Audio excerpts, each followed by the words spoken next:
if you do give your personal insurance information, chances are your insurance company is going to drop you, and moreover, you're probably going to have a really hard time getting any other insurance company to carry you. They have a network, insurance companies have a network, and they keep in touch with each other. And you have a file and a credit score. If you didn't know that, you have an insurance score.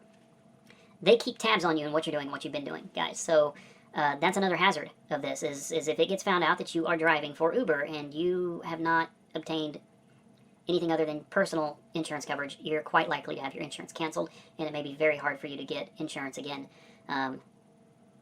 That's just take it or leave it, guys. You know, that is a big risk. That's your personal call. Obviously, I'm doing it. I've been doing it a year now. All is good in my world, but I haven't had an accident.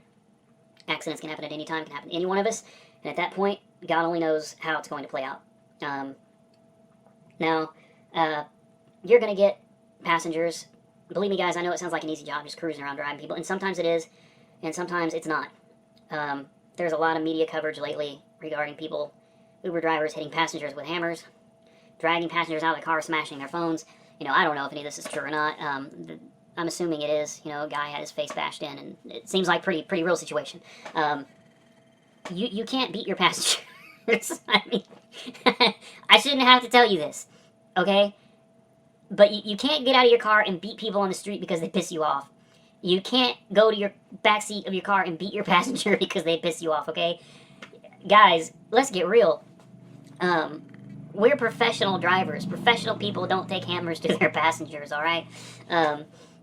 Seriously, you're going to have some passengers that are difficult to deal with. They can be very difficult. You know, I had one last week that was talking shit on my car, and I got a pretty nice Cadillac. And the passenger was talking about, oh, this must be, she was drunk, you know, and you can't listen to anything they're saying. Just laugh it off. Ha, ha, ha, you know, let them insult you, whatever. Just laugh it off. She was talking about my Cadillac looks like a car I probably use in my personal time to deal drugs out of. And, well, she said some other things that just were not very nice. And, you know, did it piss me off? Yeah, she had my nerves shot. But, you know, I kept smiling on my face, laughed it off, took her to her destination, let her get the fuck out of my car, and I moved on with my day. All right? Don't take it personally, guys. Just don't. They can talk shit, let them scream, yell, just whatever they're going to do, just take them where they got to go, drop them off. Now, if the experience is very uncomfortable for you, obviously, you don't have to take them anywhere. You can drop them off at any point. If it becomes too uncomfortable for you, if you feel like the situation is devolving and things could get physical, you know, at that point, you have to do what you have to do to protect yourself. Obviously, you are free to pull over at any time and tell the passenger to get out of your car. Now, I wouldn't, okay, you want to de-escalate the situation. You don't want to escalate it, because then things are going to get ugly. Okay, so some of these drivers where things have gotten violent, you know, I see them post, I pulled over, told them, get the fuck out of my car. That doesn't seem like a really good way to de-escalate a volatile situation. All right? Get some people skills. You know, watch some videos, read some books, just try to learn a little bit better way of approaching people. You know, instead of telling them to get the fuck out of your car, you know, don't jerk the wheel and pull over like some crazy person. Just professionally, slowly pull over and explain to them, listen, you're making me very uncomfortable, and at this point I'm going to have to ask you to leave. I'm ending your trip. You're free to request another Uber, but you need to exit my vehicle. Please, be polite. You guys ever see that Patrick Swayze movie, Roadhouse? It's a good movie, man. And he's got it nailed, you know? Be polite. If you have to throw him out of the bar, be polite. Until it's time to be mean. Okay, there's a time when, you know, obviously if the dude puts his hands on you something, you got to defend yourself. But up until it has to become ugly, keep it civil, be professional, be courteous, be polite. You would be surprised how many violent situations can be de-escalated by simply having conversation and being respectable and being civil. Show some civility, okay? A lot of these customers are drunk. Some of them have had a bad night. You don't know their situation, and honestly, they don't care about yours because you're just their driver. Okay, if you can, just take them to their destination, drop them off. If you have to, and I mean, it's kind of a last resort. Pull over, ask them to please exit the vehicle, end their trip. When you pull over, end their trip. And then if they won't leave your vehicle, at that point, still, do not put your hands on the passengers. Call the police, okay? 911. Explain to them that you are an Uber driver, you have a belligerent customer that you feel is threatening you, and you want them to leave your vehicle and they refuse. From that point, let the police deal with it, all right? Avoid violence or physical contact at all costs. I'm going to have to end this video soon. Physical contact is going to bring me to the next part of this video. Guys, ladies, probably more to do with guys, Don't have sex with your customers. I know it's tempting. I do. I know. I'm a dude. All right. Believe me. Yes, I have had many an occasion where a passenger has offered to, party with me, want me to come inside. I'll just log off, come inside, party with me, smoke a joint with me.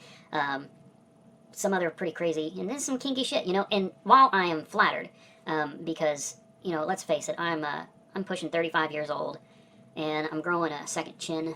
I'm not blind, guys. I'm not as good looking as I used to be. Still better than most. No, I'm just screwing around. I'm really not conceited at all. In fact, I'm exactly the opposite. That's my defense mechanism.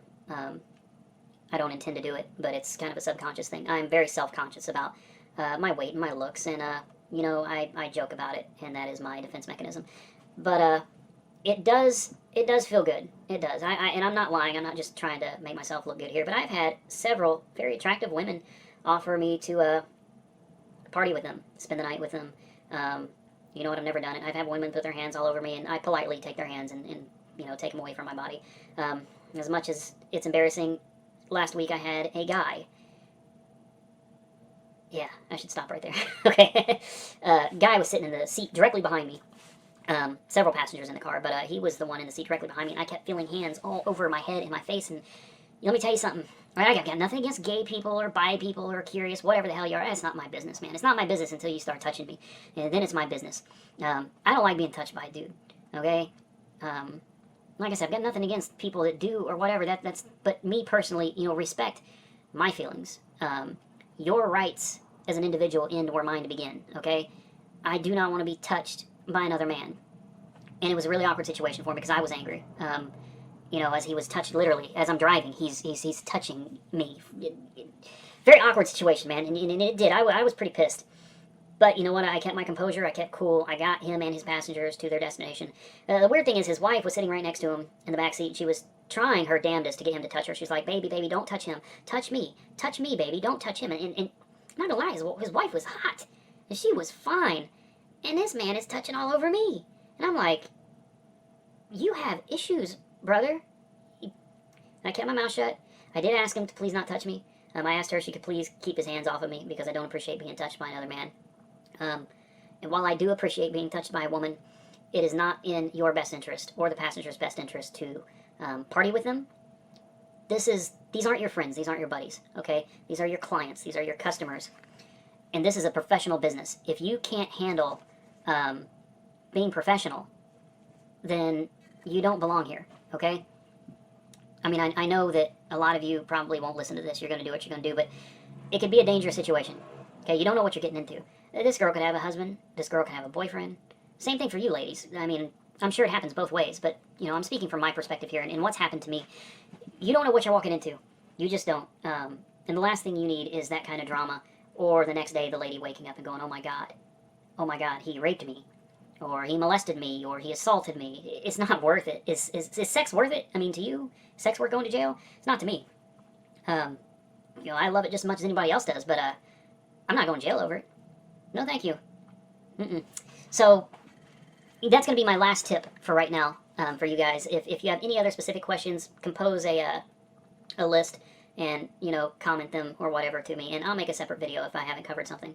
I've got several other videos describing what kind of car you should probably be looking at for Uber X.